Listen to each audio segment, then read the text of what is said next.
Hello viewers, welcome to முக்குக்கு மனம் நாக்கு குருசி channel. இன்றைக்கி நம்ம முந்திரி பிஸ்கெட் செய்ய போகிறோங்க. அதனால் ஒரு பவுலில் வந்துட்டு ஒரு கப்பு மாவு எடுத்துருக்கேங்க, மைதா மாவு எடுத்துருக்கேன். அது கொஞ்சமாக சால்ட் போட்டுக்கிட்டேன். அதில் வந்துட்டு ஓமம் கொஞ்சமாக போட்டுக்கலாம், ஒரு அரை ஸ்பூன் அவ்வளவு ஓமம் போட்டுக்கலாம்.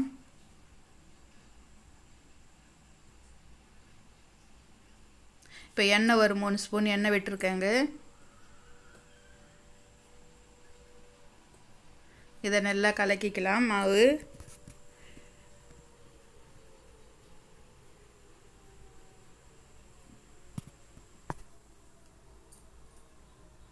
ஃபஸ்ட்டு தண்ணி விடுறதுக்கு முன்னாடி நம்ம மாவை எவ்வளோ நல்லா பிசைஞ்சு விட்டுக்கிறோமோ அவ்வளோ நல்லா பிஸ்கெட்ஸ் வருங்க.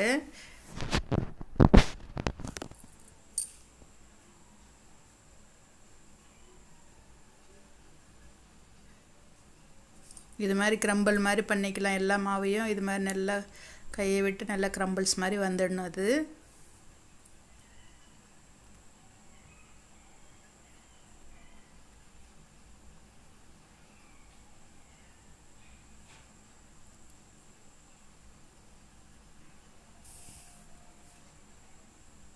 இது மாதிரி நம்ம பிடிச்சோம்னா இது மாதிரி நல்லா கட்டியாக பொடியில் வரணும். அது மாதிரி வர வரைக்கும் நல்லா கலக்கிக்கணுங்க. இப்போ வந்துட்டு பேக்கிங் பவுடர் வந்துட்டு ஒரு 1/4 ஸ்பூன் போட்டுக்கிட்டேன். பிஸ்கெட் இது மாதிரி செய்யும்போது பேக்கிங் பவுடர் போடுறதுனால நல்லா வெந்து வருங்க, உள்ளெல்லாம் நல்லா ஃப்ரை ஆகி வரும். போடலைன்னா கொஞ்சம் மாவாக இருந்துடும் உள்ள. அதனால பேக்கிங் பவுடர் போட்டுக்கிட்டால் ரொம்ப நல்லாயிருக்கும். திரும்பவும் நல்லா இது மாதிரி நல்லா கலக்கியாச்சு மாவு. பேக்கிங் பவுடர்லாம் கலந்துடுச்சு, மிக்ஸ் ஆகிடுச்சு. இப்போ வந்துட்டு தண்ணி விட்டுக்கலாங்க.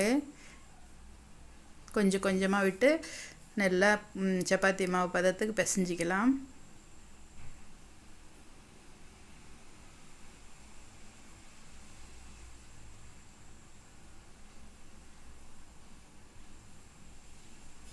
பிசைஞ்சாச்சுங்க. நல்லா இதை தேய்ச்சிக்கலாம்.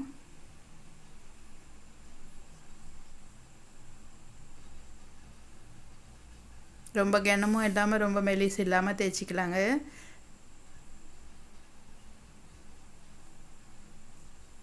இப்போ வந்துட்டு முந்திரி பிஸ்கெட் கட் பண்ணுறதுக்கு நம்ம மருந்து பாட்டிலுக்கெல்லாம் அவ்வளோ அலுமினியம் மூடி வரும் இல்லையா, அந்த மூடி எடுத்துக்கிட்டு இது மாதிரி ஷேப் பண்ணிக்கலாம்.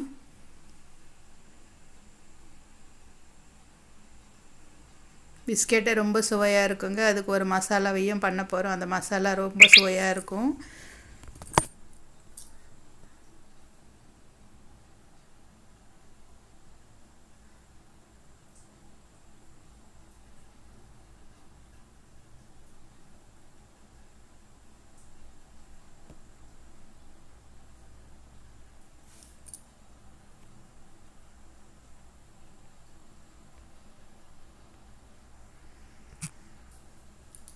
எண்ணெயும் நல்லா காஞ்சாச்சுங்க. எண்ணெயில் போட்டுக்கலாம். நம்ம போடும்போது நல்லா ஃப்ளேமாக இருந்துருக்கணும், நல்லா காஞ்சிட்டு இருக்கணுங்க எண்ணெய். நம்ம போட்ட அப்புறமா வந்துட்டு மீடியம் ஃப்ளேமில் வச்சுக்கிட்டு நல்லா கலர் வர வரைக்கும் இருந்துட்டு அப்புறமா நம்ம எடுத்துக்கணுங்க.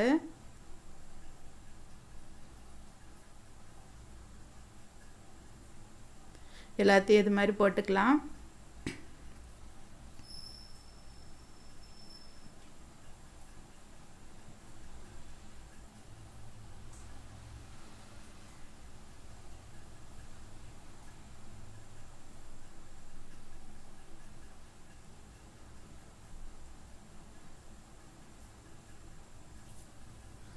சீரகம் வறுத்துக்கிட்டு இருக்கேங்க. சீரகம் பவுடர் ஆகிடுச்சு. இந்த சீரகம் பவுடரை கூட நம்ம இந்த மசாலாவில் போட போகிறோம். பிஸ்கெட்டுக்கு மசாலா ஒன்று செய்கிறேன் செப்பரேட்டாக, அதனால் வறுத்துக்கிட்டு இருக்கேன்.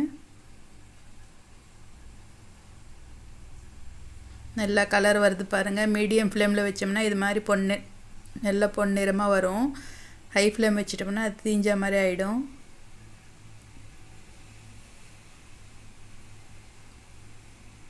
இந்த பிஸ்கெட் இப்படியே சாப்பிட்டாலும் ரொம்ப சுவையாகவே இருக்குங்க. ஓமம்லாம் போட்டிருக்கோம் இல்லையா, நல்லாயிருக்கும். ஆனால் இதுக்கு ஒரு எக்ஸ்ட்ரா மசாலா ஒன்று செய்ய போகிறேன், அதனால் இன்னும் பிரமாதமாக இருக்கும். எல்லாத்தையும் எடுத்துக்கலாங்க. நல்லா ஃப்ரை ஆகிடுச்சு.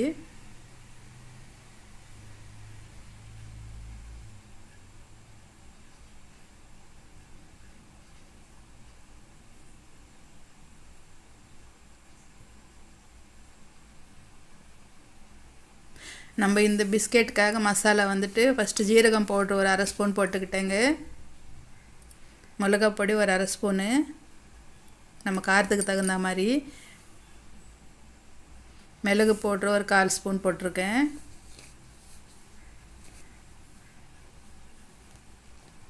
பெருங்காயத்தூள் வந்துட்டு கொஞ்சமாக போட்டுக்கலாம்.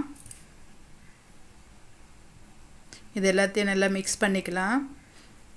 சின்ன பசங்க இருக்கிறதா இருந்தால் பிஸ்கெட் அப்படியே கூட சாப்பிட்லாங்க மசாலா போடாமல். நமக்கு பெரியவங்களுக்கு வந்துட்டு இது மாதிரி மசாலா போட்டால் ரொம்ப சூப்பராக இருக்கும்.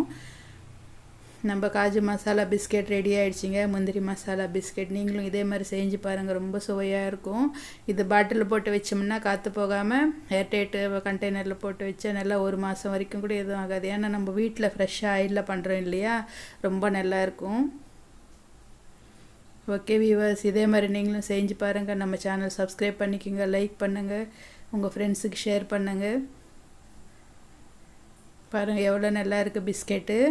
இதோட நான் என்ஜாய் பண்ணுறேன், நீங்களும் இதே மாதிரி செஞ்சு என்ஜாய் பண்ணுங்கள். ஓகே வியூவர்ஸ், பாய்.